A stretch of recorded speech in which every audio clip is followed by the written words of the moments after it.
So let's go check out the dome.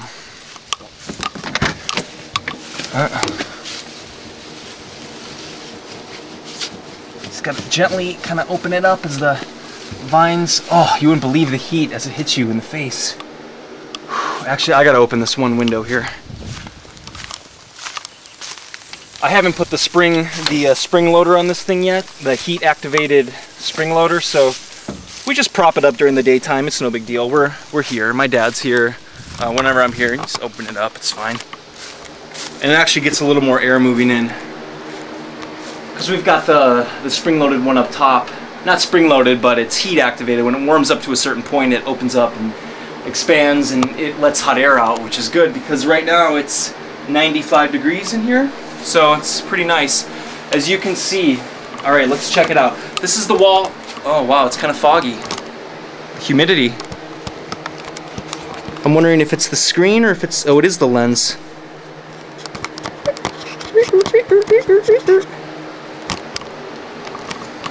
There we go. So this is the wall of cucumbers as you walk in. Just massive, massive leaves going down. It's like cascading down to the ground. Lots of little cucumbers forming right now. We had the door closed a lot of the time, so the bees weren't able to get to it. Opened it up this past few weeks, and the bees have been hitting it all day. We've got cucumbers. I see 5, 6, 7, 8 cucumbers right there. Here's this squash organism that planted itself. It was a volunteer in the compost pile, and we just kind of let it go. And it's really, really invasive. I always have to trim back the vines because it wants to start climbing up the trees, and it's just too much. I filled in the rest of the garden beds around the perimeter of the dome. At first this was cut off right about here, and then I put it inwards to the wall, and then I had a little like storage area. Got all that junk out of here, filled it in with some more good soil, planted, got some tomatoes that weren't so happy outside. They were a little crowded. I brought them in here. We've got a new bush basil there. All these just the massive vines going. We've got some squash hanging right here. Really, really cool. Again, cucumbers. Boom, cucumber, cucumber. There's one on the ground here. They're just everywhere. It's great. Oh, here's the black sapote from Mexico. I think I'm going to bring that back to New York today. Here's a white sapote that I planted in New York a while back. Really happy. Some actual little white clovers popping up. Maybe I'll just pull one out. There's a guava in the back that came back from this winter, which I'm really happy about. There's a lemon that's going to be moved out eventually. There's some persimmons that died off at the graft, and I think it's an American persimmon rootstock. It's shooting out. We're just kind of letting it go. We're going to see what happens. I mean, space really isn't an issue yet. The persimmon here is fruiting, the chocolate persimmon, but it's not expanded that much. It's pretty tall, but we'll see. The fig right here has already produced fruit. It's very, very happy. It's probably 6 feet tall right now.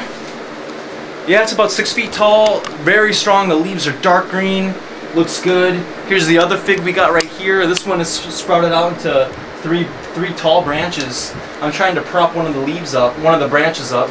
Here's the cacao tree. Really, really something to respect. I'm just amazed at it. It's already forked off at the top.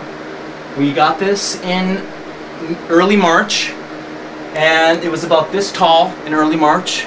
We got it in the back of the car, and now it's at least 7 feet tall. It's sprouted out. It's just dark green leaves, nice pink red leaves on top. Here's the Guanabana. Actually, this is an avocado right here that I started back from seed. It died back quite a bit, and it wasn't looking too happy, and it's come back. And here's the Guanabana right here, the soursop. A lot of new growth. A lot of new growth. It's really, really good to see it. Really happy. There's some kiwis in the back, really climbing up the walls. There's that chimney pipe. I'm gonna replace that. I got a little rusty. Something we're gonna make that look a little better. But there's the kiwis climbing up the walls. There's a water reservoir right there. I'll swing you around here. I'm gonna show you this one persimmon. This is the chocolate persimmon. There you are. A little hard to see, but you can tell. Really happy. The ground is just pristine. We have everything covered, covered with straw and newspapers, and there's so many worms going on down there just doing their thing. Everything is really showing good signs of health. We have lots of new growth all the time. Here's the back side of the cucumber area. It's just a mess. I can't even tell you where everything starts. I'm blown away. There's that fig again. Here's another persimmon that we have on this side. I learned recently that persimmons really don't like being too close to each other, so I moved this one on this side, and I had that one on that side. That way, hopefully the roots will go in different directions. Got a grape. We have 2 grapes in the back that are going to be climbing up. It's just really green in here. And then the rest is all covered with golden straw. It looks great. We've got a lot of white clover planted underneath, which is going to pop through. Doing a before and after of this place from now until then will be pretty cool, because I know there's a lot of white clover coming up from underneath. So this is the greenhouse, and as you can see from what this wasn't even starting to be built last year. I think it was being built in September, October. So just what a change, a whole ecosystem created. You wouldn't believe the soil activity too. It's really something. I'm really happy with this, and it shows what a person in a northern climate can do. We've got figs, we have, of course the tropicals are going to have to be moved out, but persimmons and figs, Minnesota, I mean there's a lemon that made it through all winter long. It's really good. And the fact that we have these tropicals in here that have been in here since April. I mean it's still really cold in April, and they're making it. So it's an ongoing experiment. We're gonna see how it goes, but check it out. Stay tuned for more. We've got a lot going on. There's another wall of cucumbers. I mean, there's just a lot of growth here. It just can't take enough water. It loves it. Rodmodel.com. Thanks for checking it out. Have a great one. Peace.